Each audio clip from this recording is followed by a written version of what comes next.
எல்லாருக்கும் ராமானுஜராலே மோட்சம்னு சொன்னேன்னா, அந்த ராமானுஜருக்கு யாராலே மோட்சம்னு சொன்னால் கூரத்தாழ்வானால் தான் முக்தி அப்படின்னு சொல்லுவார்கள். அது என்ன, கூரத்தாழ்வான் ராமானுஜருடைய சீடர் தானே, அவராலே முக்தியா? அர்வாஞ்சா யத் பத சரசிஜத்வன்வமாஸ்ரித்ய பூர்வே மூர்த்னா யஸ்யான்வயம் உபகதா தேசிகா முக்தி மாபுஹு சோயம் ராமானுஜமுனைரபி ஸ்ரீய முக்திம் கரஸ்தான் யத் சம்பந்தாத் அமனுத கதம் மன்யதே கூரநாதகான்னு ஒரு உயர்ந்த ஸ்லோகம் உண்டு. சீடரால குருவுக்கு மோட்சம் கேள்விப்பட்டிருக்கீங்களா? திருமுடி சம்பந்தத்தால முன்பு இருக்கிறவர்களுக்கெல்லாம் முக்தின்னு. இன்னும் அந்த அதிர்ச்சியில இருந்தே பல பேர் வெளியில் வந்திருக்க மாட்டேங்கிறோம். இப்ப அடுத்தது என்னன்னா, ராமானுஜருடைய சீடரால் தான் ராமானுஜருக்கு முக்தி. அப்படி என்ன சுவாமி சரித்திரம்னா, கூரத்தாழ்வான் ஒரு நாள் போய் ஸ்ரீரங்கநாதனை வணங்கினார், சேவித்தார். ரங்கநாதன் சொல்லிட்டார், உமக்கு முக்தி தருவதாக உத்தேசித்திருக்கிறோம். ஆழ்வானுக்கு இது பெரிய பரிசாச்சே, இந்த பரிசு பெறுவதற்கு எனக்கு பாக்கியம் இருக்கிறதா? நானே கேட்கலாம் நினைச்சிட்டு இருந்தேன், ஆனா இதுக்காரும் முன்னிடத்திலே எதொன்றையும் கேட்டு பெற்றவன் அல்லேன், அதனால இதையும் கேட்கக்கூடாதுன்னு வைராக்கியமா இருந்தேன். நீயே தரேன்னு சொல்லிட்டேன், ரொம்ப சந்தோஷம், என்னை உடனடியாக சேர்த்துக்கொள் அப்படின்னுட்டார். பெருமாள் ஒரு 4 நாள்னு சொல்லி வச்சிருக்கார். ஒரு 4 நாளிலும் 4 நாளிலே உண்மை நாம் அழைத்துக் கொள்வோம் அப்படின்னு சொல்லிட்டார்.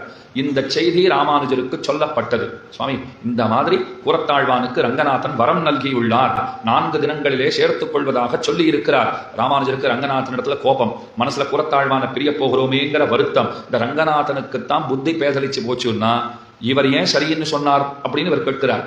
அவன் சின்ன பிள்ளை, கண்ண நாட்ட இருக்கிறவன் ஸ்ரீரங்கநாதன், ஏதோ முன்னுக்கு பின் முரணாக பேசும் 2 கட்டாம் குழந்தையை போல அது சொல்லிடுத்துன்னா இவர் வேண்டாம்னு சொல்லணுமா வேண்டாமா? ராமானுஜருக்கு கோபம். நேர கூரத்தாழ்வான் இடத்துல போனார், இப்படி செய்யலாமான்னு கேட்டார். ஒரு பக்கம் மனசுல ஆனந்தமும் ராமானுஜருக்கு. எதனால் ஆனந்தம்னு சொல்றேன், இந்த செய்தி அவருக்கு சொல்லப்பட்டதோ இல்லையோ, கூரத்தாழ்வானுக்கு பெருமாள் ஒரு வரம் கொடுத்திருக்கார், உமக்கும் முக்தி. முக்கியமா ஒன்று சொல்ல விட்டுட்டேனே, உம்மோடு தொடர்புடையார் அத்தனை பேருக்கும் முக்தி. இது கூரத்தாழ்வானுக்கு சொல்லப்பட்டது. ராமானுஜர் உடனே என்ன பண்ணார், தம்முடைய உத்தரியத்தை அப்படி தூக்கி போட்டு பிடிச்சார்.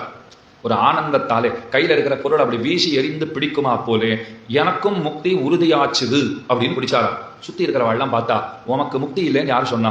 உம்மாலதான் சகலருக்கும் முக்தின்னு ஊர் உலகம்லாம் சொல்லிட்டு இருக்கு, நீர் என்னமோ இன்னைக்குத்தான் உமக்கு முக்தி உறுதியானா போலே பேசுகிறீரே, ஏன் இப்படின்னு கேட்டா அவர் சொன்னார், இல்ல எனக்கு முக்தி நிச்சயம் ஆச்சாரியன் ஒரு நாள் கிடைச்சிடும் நம்பிட்டு தான் இருந்தேன், ஆனா அதே ஆச்சாரிய விஷயமாக நான் பண்ணின ஒரு செயல், அதனால எனக்கு கிடைக்காதுன்னு நான் நம்பிட்டு இருந்தேன். அப்படி என்ன பண்ணிட்டு இருந்தீர், என்ன தப்பு பண்ணீர்? இல்ல திருக்கோட்டியூர் நம்பிக்கிட்ட அரும்பாடு பட்டு அந்த ரகசியார்த்தங்களை மந்திரார்த்தங்களை பெத்தேனோ இல்லையோ, அதை ஒருத்தருக்கும் சொல்லாதேன்னு அவர் சொல்லி வைத்திருந்தார். ஆனா ஆசை இருக்கிறவாளுக்கெல்லாம் நான் சொல்லிட்டு வந்துட்டேன்.